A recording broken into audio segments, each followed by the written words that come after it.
بسم الله الرحمن الرحيم الحمد لله رب العالمين والصلاة والسلام على رسوله الكريم أما بعد قال الله سبحانه وتعالى في القرآن المجيد والفرقان الحميد وإذ قال إبراهيم رب أرني كيف تحيي الموتى قال أولم تؤمن قال بلى ولكن ليطمئن قلبي قال فخذ أربعة من الطير فصرهن إليك ثم اجعل على كل جبل منهن جزعا ثم ادعهن يأتينك سعيا واعلم أن الله عزيز حكيم۔ اس آیت میں بھی اللہ رب العالمین نے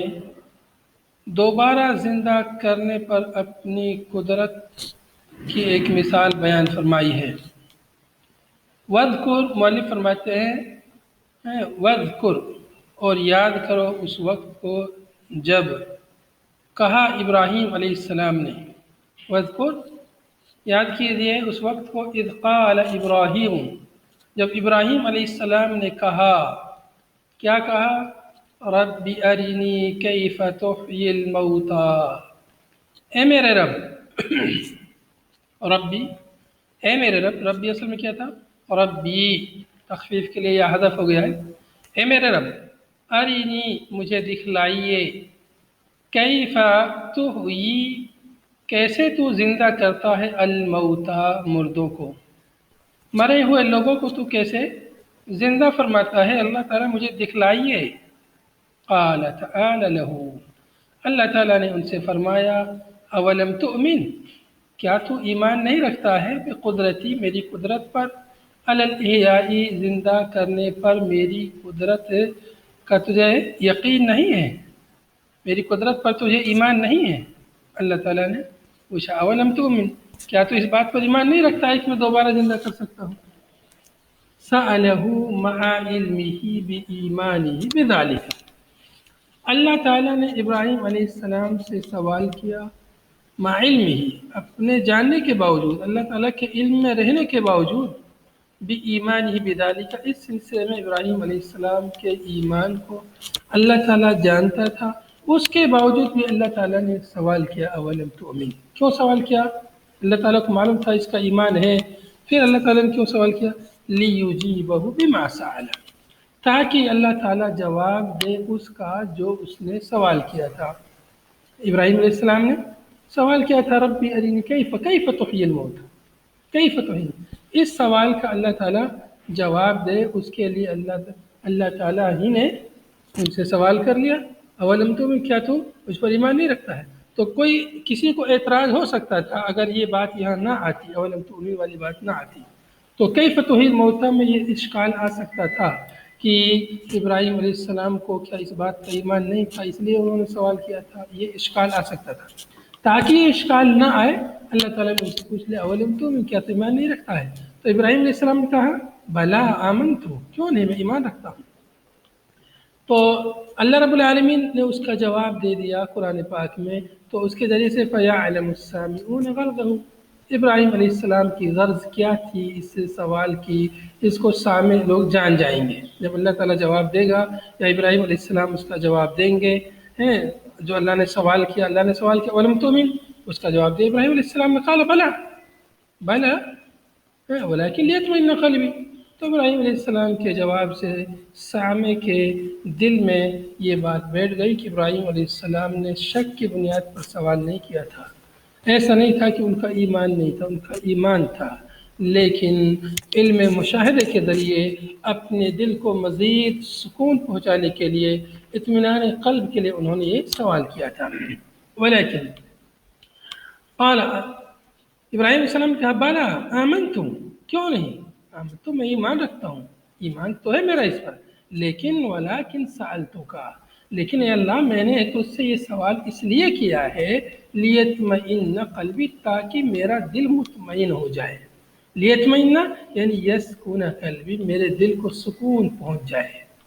کیسے؟ ابھی کیا ان کا دل مطمئن نہیں تھا کیا؟ یعنی کیسے؟ بالمعاینتی، معائنے کے ذریعے، معائنہ یعنی مشاہدہ، میرے دل کو یقین تو ہے اللہ رب العالمین پر، ہر شخص جسے ہم نے اللہ تعالیٰ کو دیکھا نہیں ہے، برزخ کو دیکھا نہیں ہے، آخرت کو دیکھا نہیں ہے، موت کو نہیں دیکھا ہے، لیکن یقین ہے، کسی نے موت کو زندہ نہیں دیکھا ہے، لیکن کوئی انکار نہیں کر سکتا موت کا، یقین ہے، لیکن ابراہیم علیہ السلام کا تاکہ علم معائنہ کے ذریعے، علم مشاہدہ کے ذریعے میرے دل کو مزید سکون پہنچے۔ بالمعاینہ المضمومۃ الی الاستدلال، المضمومہ الی الاستدلال، معائنہ جب انسان کسی چیز کو اپنی آنکھ کے ذریعے دیکھتا ہے تو یقین مزید پختہ ہو جاتا ہے۔ ایک چیز ہوتی ہے اس نے اپنے کان کے ذریعے کوئی چیز سنی، اگر اس نے ایسے شخص سے سنی ہے جو اس کی نگاہ میں، اس کے نزدیک جو سچا ہے، تو اس کو یقین ہو جاتا ہے اس بات پر کہ ہاں یہ بات صحیح اور درست ہے، اس کو علم الیقین کہتے ہیں۔ اور جب انسان اس کو اپنی آنکھ سے دیکھ لے تو پھر اس کو عین الیقین ہو جاتا ہے، پھر اس میں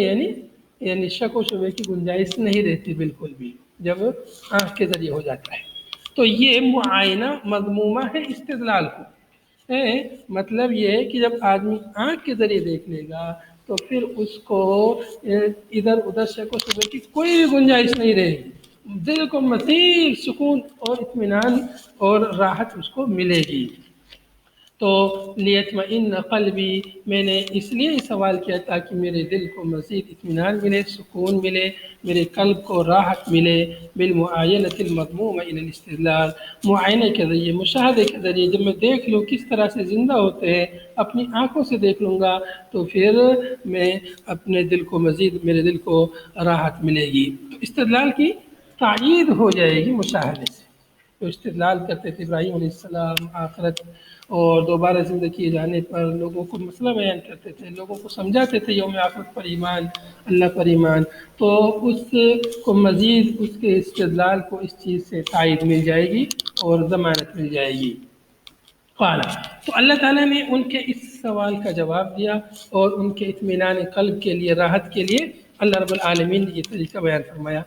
قال، اللہ تعالیٰ نے فرمایا فخذ اربعۃ من الطیر، لے لو 4 پرندے، فخذ لے لو اربعۃ من الطیر، پرندوں میں سے 4 پرندے لے لو یا 4 قسم کے پرندے لے لو۔ فصرہن الیک بکسر الصاد، فصرہن صاد کے کسرہ کے ساتھ، وضمھا اور صاد کے ضمہ کے ساتھ، فصرہن فصرہن الیک، دونوں طرح اس کو پڑھا گیا ہے۔ اصل مصحف میں صاد کے ضمہ کے ساتھ ہے جیسا کہ آپ یہاں مصحف میں دیکھ سکتے ہیں، اور صاد کے کسرہ کے ساتھ بھی ایک قرأت اس میں ہے۔ معنی کیا ہے اس کا فصرہن؟ اس کا معنی ہے املہن الیک، املہن الیک، ان کو اپنی طرف مائل کرو،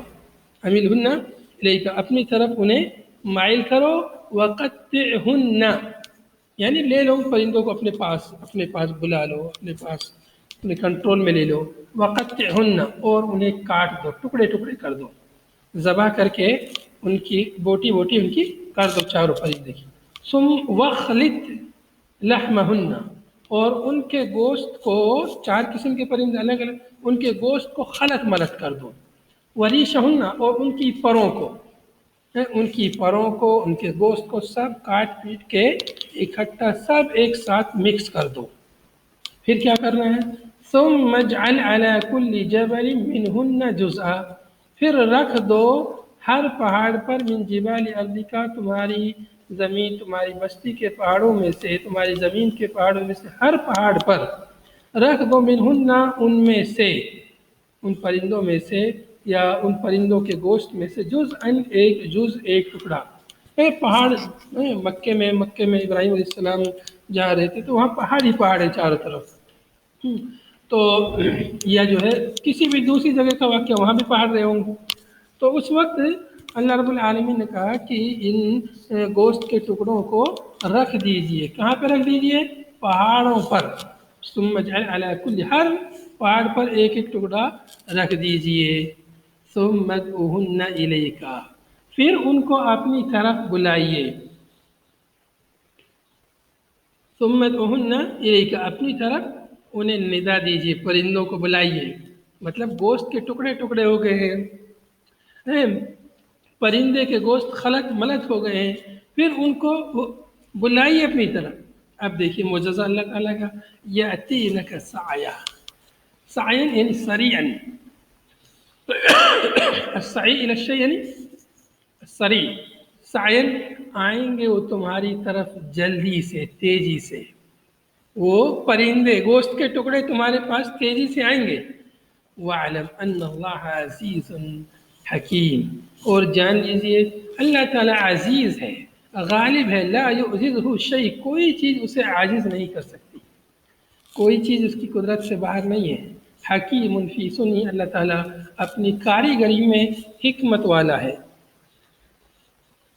فَأَخَذَ طَاؤُوسًا، چنانچہ ابراہیم علیہ السلام نے طاؤس مور لیا، و نسرن اور گدھ لی، و غرابن اور کوا، و دیکن اور مرغا، یہ 4 قسم کے پرندے لیے۔ وفعل بهن ما ذکر، اور ان چاروں پرندوں کے ساتھ ایسا ہی کیا جیسا پیچھے گزرا ہے، جیسا ذکر کیا گیا ہے آیت میں، ویسا ہی انہوں نے کیا، مطلب ان کے ٹکڑے ٹکڑے کر ڈالے چاروں پرندوں کو ذبح کر کے۔ وَأَمْسَكَ رُؤُوسَهُنَّ عِنْدَهُ، اور ان کے سر چاروں پرندوں کے پر اپنے پاس انہوں نے روک کے رکھے۔ وَدَعَاهُنَّ، اور پھر ان کو بلایا۔ سر پرندوں کے جو سر تھے ان کو انہوں نے اپنے پاس رکھا، باقی گوشت جو ہے سب جو ہے پہاڑوں پر رکھ دیا،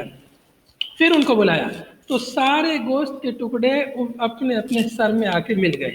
اور مکمل پرندہ بن گیا، سب زندہ ہو گئے۔ فَتَطَايَرَتِ الْأَجْزَاءُ إِلَى بَعْضِهَا، چنانچہ اجزاء گوشت کے جو ٹکڑے تھے اڑتے ہوئے ایک دوسرے کے پاس آئے، یا سر کے پاس آئے، حَتَّى تَكَامَلَتْ، یہاں تک کہ ہر پرندہ مکمل ہو گیا۔ ثُمَّ أَقْبَلَتْ إِلَى رُؤُوسِهَا، پھر یہ اپنے اپنے سروں کی طرف متوجہ ہوئے، گوشت سب اکٹھے ہو گئے، جس پرندے کا جو گوشت تھا سب اکٹھا ہو گیا ایک جگہ، ایک دوسرے سے مل گیا کہ یہ میرا اس ساتھی ہے، وہ میرا ساتھی، میرا ساتھی، سارے گوشت کے ٹکڑے نے اپنے اپنے ساتھی پہچان لیے اور سب مل گئے، اور پھر اپنے سر کے پاس وہ پہنچ گئے اور اپنے سر سے جا کے مل گئے، ان کے سر نے ان کو اپنے ساتھ ملا لیا اور پرندہ سب مکمل ہو گئے اور زندہ ہو گئے۔ تو اس طرح سے اللہ رب العالمین نے اپنی قدرت کا منظر ابراہیم علیہ السلام کو، یعنی ان کے آنکھوں کے سامنے، ان کی مشاہدے کے ذریعے انہیں دکھلایا، اور ابراہیم علیہ السلام نے یہ سب اپنی آنکھوں سے دیکھ کر کے ان کے دل کو مزید اطمینان اور سکون ہوا، اور اللہ رب العالمین کی قدرت کو اپنی آنکھوں سے دیکھ لیا۔ تو یہ اللہ رب العالمین کے مظاہر ہیں، قدرت کے مظاہر ہیں، جو اللہ تعالیٰ اپنے نبیوں کو معجزات کی شکل میں عطا فرماتا تھا۔ یہاں پر آیت کریمہ میں یہ جو تفصیل یہاں دی ہوئی ہے تفسیر میں کہ مور اور گدھ، غراب، دیک وغیرہ کی جو تفسیر ہے، مطلب اس کی کوئی دلیل نہیں ہے، یہ سب یعنی اقوال ہیں مفسرین کے، اسرائیلی روایتوں سے اخذ کی ہوئی باتیں ہیں، لیکن کوئی ٹھوس دلیل یا کوئی موثق دلیل ان کی نہیں ہے۔ بہرحال اصل چیز موضوع ہے جو وہ یہ کہ ابراہیم علیہ السلام کو اللہ نے حکم دیا 4 پرندوں کا۔ جی جس سے کہ ہم یہ سب باتیں دوسرے لوگوں سے بیان کر سکتے ہیں کہ مور لیا تھا یا کوا لیا تھا یا مرغا لیا تھا، اس طرح۔ دیکھیے یہ سب چیز جو ثابت نہیں ہے ان کو آپ جو ہے یقین کے ساتھ، وثوق کے ساتھ مت بیان کیجیے۔ یہ کہہ سکتے ہیں کہ بعض مفسرین نے کہا کہ یہ مور، یہ پرندے لیے تھے، لیکن اس کو یقین کے ساتھ نہ کہیں کہ ابراہیم علیہ السلام نے فلاں پرندے لیے تھے۔ ٹھیک ہے جی۔ مثل، اب یہاں سے انفاق کے تعلق سے مسئلہ بیان ہو رہا ہے، اور چونکہ یہاں پر پچھلی آیتوں میں احیاء، دوبارہ زندہ کیا جانا، بعث بعد الموت کا بیان ہوا، اب بعث بعد الموت یوم القیامہ، یوم آخرت سے متعلق چیز ہے، اور یوم آخرت کا انفاق سے گہرا تعلق ہے۔ آپ دیکھیں گے کہ آیتوں میں آگے انفاق کے ساتھ ساتھ میں ایمان بالیوم الآخر کا بھی ذکر آ رہا ہے۔ دیکھیں گے یہاں پر آگے آیت میں، یہاں پہ میں نے نشان زدہ کیا ہے کالذی ينفق ماله رئاء الناس ولا يؤمن بالله واليوم الآخر، تو یوم آخر کو بھی بیان کیا گیا ہے۔ تو یوم آخر میں یعنی انسان کا یوم آخر اس کی موت سے شروع ہو جاتا ہے، مرتے ہی اس کی آخرت شروع ہو جاتی ہے۔ لیکن اصل یوم آخرت جب دنیا ختم ہو جائے گی، قیامت کا دن ہوگا، تو اس وقت انسان جب مر جاتا ہے تو سب سے زیادہ انفاق جو اس نے خرچ کیا ہوتا ہے، صدقہ و خیرات مرنے کے بعد اس کو زیادہ فائدہ پہنچاتا ہے۔ اسی لیے مرتے وقت انسان یہ تمنا کرتا ہے کہ کاش مجھے تھوڑی سی مہلت اور مل جاتی، میں صدقہ کر لیتا۔ یا تو صدقہ کرنے کی تمنا کرتا ہے انسان مرتے وقت بھی، کیوں؟ اس لیے کہ صدقہ اس کو مرنے کے بعد فائدہ پہنچاتا ہے۔ تو ان آیتوں میں اب اس طرح سے آیتوں میں ربط ہے دونوں آیتوں میں۔ اب یہاں پر انفاق کی فضیلت، انفاق فی سبیل اللہ، اللہ کے راستے میں خرچ کرنے کی فضیلت اور اجر و ثواب بیان ہو رہا ہے۔ اللہ تعالیٰ نے مثال کے ذریعے بیان فرمایا۔ مثال مطلب کہ چیز جو آپ کے سامنے موجود ہے اس کی مثال کسی دوسری چیز سے جب بیان کی جاتی ہے تو وہ دوسری چیز جو موجود نہیں ہوتی ہے تو وہ چیز آسانی سے سمجھ میں آ جاتی ہے۔ ایک چیز کا تصور آپ کے ذہن میں، جس چیز کا تصور آپ کے ذہن میں، اسی سے جب کسی چیز کی مثال بیان کی جائے گی تو وہ چیز بھی آپ کی سمجھ میں آ جائے گی۔ تو اس لیے مثالیں بیان کی جاتی ہیں۔ یہاں پر ہمیں اسلوب المثال معلوم ہوا کہ دعوت و تبلیغ میں اسلوب المثال ہے، مثال کا اسلوب، مثال بیان کرنا یہ بہت مؤثر ہوتا ہے۔ تو اللہ تعالیٰ نے یہاں مثال بیان فرمائی، مثال صفت نفقات الذین ينفقون اموالهم فی سبیل اللہ، وہ لوگ جو اپنے اموال کو اللہ کے راستے میں خرچ کرتے ہیں، ان کے خرچ کرنے کی صفت، ان کے خرچ کرنے کی صفت، فی سبیل اللہ کا مطلب ہے فی اطاعت، اللہ کی اطاعت میں خرچ کرتے ہیں، ان کے خرچ کرنے کی صفت کیسی ہے؟ کمثل حبۃ، دانے کی مانند ہے۔ دانے کی صفت، دانے کی کیفیت کی مانند ہے۔ دانہ، حبہ میں نے دانہ، کسی بھی چیز کا دانہ ہو، چاہے گیہوں کا، سرسوں کا، جوار کا، باجرہ، ارزاق میں سے، رزق میں سے جو یعنی زمین میں بوئے جاتے ہیں دانے۔ کمثل حبۃ،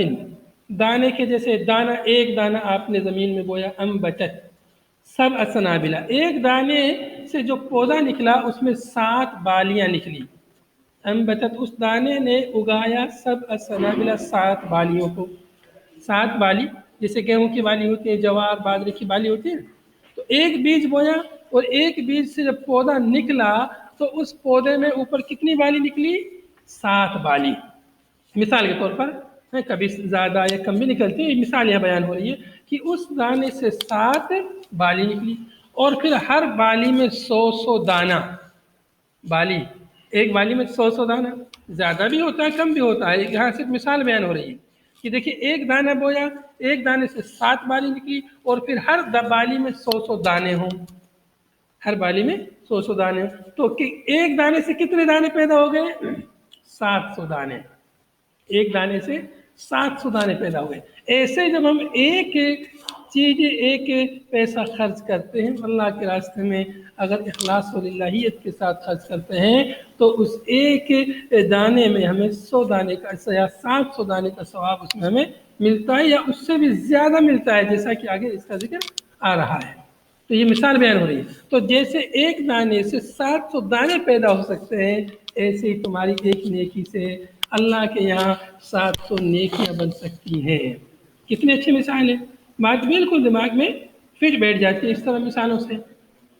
تو دانہ زمین میں، ایک علامہ اقبال رحمہ اللہ کا ایک شعر ہے اس تعلق سے کہ دانہ مٹا دو اپنی ہستی کو اگر کچھ مرتبہ چاہے، کہ دانہ خاک میں مل کر غل گلزار ہوتا ہے۔ تو دانہ زمین میں مل جاتا ہے، مٹ جاتا ہے، اپنے آپ میں وجود کو ختم کر دیتا ہے، تب اس سے 7 بالی پیدا ہوتی ہیں، پھر 7 بالیوں میں 100 دانے رہتے ہیں اور 700 دانے پیدا ہو جاتے ہیں۔ تو وہ شعر تو اصل ہے انسان کی ہمت اور رغبت کو بڑھانے کے تعلق سے کہ اپنے اس قدر محنت کیجئے کہ اپنے آپ کو اس مقصد کو حاصل کرنے کے لیے اپنے آپ کو مٹا دیجئے، فنا کر دیجئے، مقصد آپ کا قدم چومے گا، کامیابی آپ کا قدم چومے گی۔ تو معلوم یہ ہوا کہ خرچ کرنے کی مثال اس دانے کی مانند ہے، کمثل حبۃ انبتت سبع سنابل، دانے کی مانند ہے جس نے اگایا 7 بالیوں کو، فی کل سنبلۃ، سنبلہ یہ مفرد ہے سنابل کی، سنابل جمع ہے، ہر سنبلہ میں، ہر بالی میں، مئۃ حبہ 100 دانے، ہر بالی میں 100 دانے، فَكَذَلِكَ نَفَقَاتُهُمْ، اسی طرح ان کے نفقات ہیں، یعنی جو انہوں نے اللہ کے راستے میں خرچ کیا، تضاعف وہ بڑھا دیے جائیں گے، ل700 ضعف 700 گنا تک، 700 گنا، ایک خرچ کیا 700 گنا تک اس کا اجر و ثواب ملے گا۔ کتنی عظیم اللہ رب العالمین کی یہ نعمت ہے کہ ہم کچھ تھوڑا سا خرچ کرتے ہیں، اللہ تعالیٰ اس کے عوض میں بہت ساری نیکی دیتا ہے۔ تو ایک جب ہم خرچ کرتے ہیں ایک چیز یا ایک نیکی کماتے ہیں تو 10 نیکی تو ملتی ہی ملتی ہیں اس میں، 10 نیکی، پھر جتنا زیادہ اس میں اخلاص و للہیت اور اس میں پریشانی اور مشقت ہوگی اس نیکی کے کرنے میں، اتنا ہی زیادہ پھر وہ بڑھتا چلا جاتا ہے، 700 گنا تک وہ بڑھتا ہے، اور بعض روایتوں میں نصوص میں کہ بلکہ اللہ تعالیٰ اس سے بھی زیادہ جتنا چاہتا ہے بڑھا دیتا ہے۔ تو ایک مثال سے بیان ہوئی ہے کہ دیکھیے تمہارے سامنے مثال موجود ہے اس کو بڑھانے کی۔ واللہ یضاعف لمن یشاء، واللہ، اور اللہ تعالیٰ بڑھاتا ہے اکثر من ذلک، اس سے بھی زیادہ، لمن یشاء، جس کو چاہتا ہے، 700 گنا سے بھی زیادہ اس کے لیے بڑھا دیتا ہے۔ واللہ واسع فضلہ، اللہ رب العالمین واسع ہے، یعنی اس کا فضل بہت وسیع ہے، اللہ تعالیٰ کا فضل و کرم بہت وسیع ہے۔ اللہ تعالیٰ اپنے نیک بندوں کو بھی نوازتا ہے، اپنے نافرمان بندوں کو بھی اللہ تعالیٰ دیتا ہے اپنے فضل و کرم سے، انہیں بھی نوازتا ہے، بہت وسیع فضل والا ہے۔ علیم بمن یستحق، اللہ تعالیٰ علیم ہے، جانتا ہے کون مستحق ہے مضاعفت کا، دگنا تگنا چگنا، کس کو یعنی بڑھایا جائے، کس کی نیکیوں میں اضافہ کیا جائے، اللہ کو اس کا علم ہے، اللہ تعالیٰ جانتا ہے کون اس کا مستحق ہے اس مضاعفت کا۔ الذین ينفقون اموالهم فی سبیل اللہ، وہ لوگ جو خرچ کرتے ہیں اپنے اموال کو اللہ کے راستے میں، اللہ رب العالمین کی اطاعت اور فرما برداری میں خرچ کرتے ہیں، ثم لا يتبعون ما انفقوا منا، ثم لا يتبعون، پھر اس انفاق کے پیچھے نہیں لاتے ہیں، من یعنی احسان جتانا، احسان یعنی خرچ کرنے کے بعد جس پر خرچ کیا اس پر احسان نہیں جتلاتے، ثم لا يتبعون ما انفقوا، جو انہوں نے خرچ کیا اس کے بعد میں وہ احسان جتلانے کا کام نہیں کرتے ہیں، احسان اس کے پیچھے نہیں جتلاتے، ثم لا يتبعون ما انفقوا منا على المنفق علیہ، منفق علیہ جس پر خرچ کیا گیا ہے اس پر احسان جتلانے کا کام نہیں کرتے، بقولہم اپنے قول کے ذریعے، اپنی بات کے ذریعے، مثلا مثال کے طور پر کیسے احسان جتلایا جاتا ہے، قد احسنت الیہ، میں نے اس پر احسان کیا، وجبرت حالہ، میں نے اس کی ٹوٹی پھوٹی حالت کو درست کر دیا، جبرت حال، اس کی حالت کو میں نے صحیح کر دیا، یعنی ایسی چیز کے لیے جبر کا لفظ آتا ہے جو ٹوٹی پھوٹی خستہ حالت ہو، اس کی خستہ حالت کو میں نے جو ہے درست کر دیا، میں نے اس کو اتنا دیا اتنا دیا وغیرہ، یا جو ہے اسی کے سامنے کہے یا دوسروں سے کہے، اس طرح سے احسان جتلائے اس پر، تو یہ کیا ہے، احسان جتلانے کی وجہ سے اس انفاق کا اجر و ثواب ختم ہو جاتا ہے، یا اس میں دگنا تگنا مضاعفت نہیں ملتا ہے، ولا ادا، اور نہ ہی انفاق کے بعد میں ادا تکلیف دیتا ہے، وہ لوگ جو اللہ کے راستے میں اپنے مال خرچ کرتے ہیں اور خرچ کرنے کے بعد میں احسان نہیں جتلاتے، ولا عدل، اور نہ تکلیف پہنچاتے لہو اس کو جس پر خرچ کیا، ولا عدل لہو بذکر ذالک لمن لا يحب، تکلیف کیسے پہنچتی ہے دوسرے کو، اس منفق کو جس پر خرچ کیا جا رہا ہے، اس کو تکلیف کیسے پہنچتی ہے، اس کو تکلیف ایسے پہنچتی ہے کہ تم اس خرچ کرنے کو ایسے شخص سے بیان کرو جس شخص کو یہ بتلانا نہیں چاہتا ہے، جس پر خرچ کیا جا رہا ہے وہ نہیں چاہتا کہ فلاں کو معلوم ہو کہ میں نے اس سے لیا ہے، میں نے اس سے صدقہ لیا ہے، میں نے اس سے مال لیا ہے، تعاون لیا ہے، مطلب چھپانا چاہتا ہے، نہیں چاہتا کہ لوگوں کو معلوم ہو کہ میں صدقہ خیرات کرتا ہوں، میں لوگوں سے تعاون لیتا ہوں، وہ نہیں چاہتا یہ چیز لوگوں کو معلوم ہے، لیکن یہ اس کو بتا رہا ہے جا کے لوگوں کو بیان کر رہا ہے کہ میں نے اس کو اتنا دیا، اتنا صدقہ کیا وغیرہ، تو یہ چیز جو ہے تکلیف والی چیز ہے، تو غرض یہ کہ کسی بھی طرح سے منفق کو تکلیف نہ پہنچائے، اس کے لیے دے رہے ہو تو اس پر احسان نہیں کر رہے ہو، اس لیے کہ تم دے رہے ہو تو اس کے بدلے میں اللہ تعالیٰ تمہیں اجر و ثواب دے گا۔ اگر تم اس پر احسان جتلاؤ گے تو پھر آخرت میں اجر و ثواب نہیں پاؤ گے۔ ولا ادا یعنی لہو بذکر ذلک لمن لا يحب وقوفه علیہ، جس کے واقف ہونے کو وہ پسند نہیں کرتا اس کو ذکر کرنے سے اس کو تکلیف پہنچتی ہے، ایسا نہیں کرنا چاہیے۔ ورنہ بھی اس کے علاوہ اور بھی جو بھی شکلیں ہو سکتی ہیں تکلیف پہنچانے کی، لہم اجرہم، ان کے لیے ان کا اجر ہے، ثواب انفاقہم، ان کے خرچ کرنے کا اجر و ثواب ان کے لیے ہے، عند ربہم، ان کے رب کے پاس۔ تو جو لوگ خرچ کرتے ہیں، خرچ کرنے کے بعد اذیت نہیں دیتے اور احسان نہیں جتلاتے، ان کے لیے اجر ہے ان کے رب کے پاس۔ معلوم ہوا کہ جو احسان جتلاتے ہیں اور جو تکلیف پہنچاتے ہیں ان کے لیے اجر نہیں ہے۔ ولا خوف علیہم، ایسے لوگوں پر کوئی خوف بھی نہیں ہوگا، انہیں کسی چیز کا ڈر نہیں ہوگا، اندیشہ نہیں ہوگا آخرت میں۔ ولا هم يحزنون فی الآخرۃ، اور آخرت میں نہ ہی وہ غمزدہ ہوں گے، پریشان نہیں ہوں گے، غمزدہ نہیں ہوں گے کہ ہم نے خرچ کیوں نہیں کیا، یا خرچ کیا تو پر ہمیں اجر و ثواب کیوں نہیں ملا، بلکہ انہیں اجر و ثواب ملے گا، اس لیے وہ غمزدہ نہیں ہوں گے۔ اور جن لوگوں نے خرچ کیا اور پھر ایسا مطلب تکلیف پہنچائی، وہ لوگ غمزدہ ہوں گے، سوچیں گے یار خرچ بھی کیا اور اجر و ثواب بھی نہیں ملا، کیوں؟ اس لیے کہ انہوں نے احسان جتلایا، لوگوں کو تکلیف پہنچائی، تو وہ لوگ غمزدہ ہوں گے، وہ لوگ غمزدہ ہوں گے، پھر وہ لوگ ڈریں گے جہنم سے جب ان کے حق میں یہ سب فیصلہ آئے گا۔ قول معروف ومغفرۃ خیر من صدقۃ یتبعها اذی، بھلی بات کہہ دینا، کوئی آپ سے مانگ رہا ہے، کوئی آپ سے سوال کر رہا ہے، آپ اگر اس کو نہیں دے سکتے تو بھلی بات کہہ دو، جزاک اللہ علیہ، اس معذرت میں نہیں دے سکتا، اچھی بات کہیے، اس کو دھتکاریے نہیں، اس کو ڈانٹی ڈپٹی نہیں۔ قول معروف، بھلی بات، اچھی بات، کلام حسن، اچھا کلام، حسن شیریں کلام، میٹھی بات، ورد علی السائل جمیل، سائل یعنی بھکاری، مانگنے والا، بھکاری پر جمیل، اچھا رد، اچھا جواب دو اس کو، اگر نہیں دے سکتے ہو تو تم معذرت کے ساتھ، میرے پاس نہیں ہے، ایسا نہیں چلو آگے چلو، چلو بھاگو،